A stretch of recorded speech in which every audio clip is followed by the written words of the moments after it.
information about what's actually happening at the metal center, what the structure of that metal center is. And we're also fortunate to the extent that we have more tools to perhaps design the environment of that center. And so what I want to talk about today is the work that we've been doing over the last 2 to 3 years in a specific area of homogeneous catalysis, and that is in trying to look at some aqueous chemistry. And so if you take a look at this whole idea of aqueous catalysis, in one extent, historically, this is anathema for an organometallic chemist to want to work in water. We spend thousands of dollars to buy the best dry box to keep the amount of water in our systems down to a minimum. We use Schlenk lines. We do everything we can. That's because a lot of systems that we do deal with are certainly quite oxygen and moisture sensitive. But now there's really a big push to at least think about trying to take some of the current systems and even some new systems and move them from organic solvents into aqueous systems. And so, in the one extent, there's an environmental push in terms of the reduction of organic solvents. There's certainly an economy and a safety, at least a minimal one, in terms of using water. And if the system is done properly, it could certainly simplify product separation.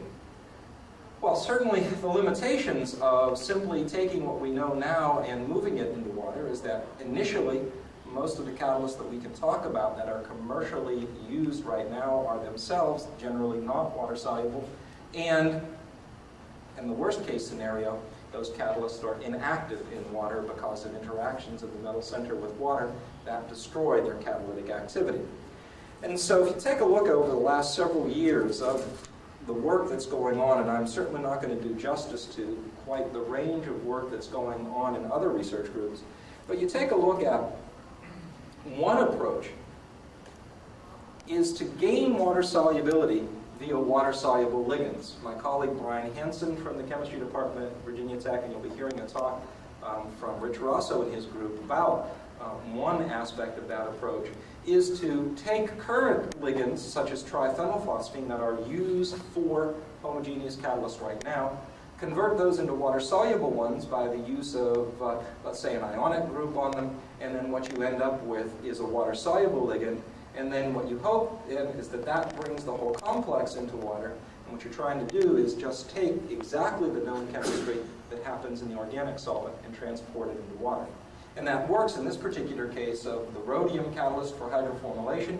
That's being commercially practiced right now in Europe by Herc Celanese, Rome Palanque Chemie combination.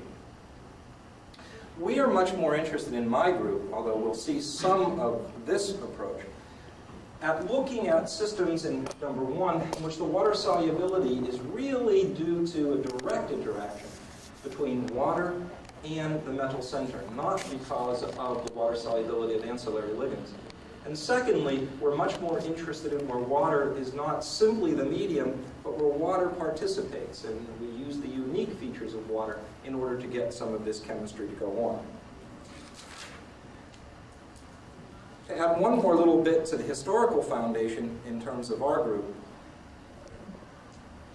we started studying quite a number of years ago when I first joined Virginia Tech on the chemistry of this very electron-rich iridium trimethylphosphine cyclooctadiene system. It's an iridium +1 system, and so it's very active for oxidative addition chemistry. And so we began looking at that oxidative addition chemistry with a wide variety of different molecules. And the thought here is that if we could get lots of different bonds to add, such as boron hydrogen, carbon hydrogen, nitrogen hydrogen, oxygen hydrogen, that this would be at least the very first step in some potential catalytic systems, because in the first step we can add those groups to the metal,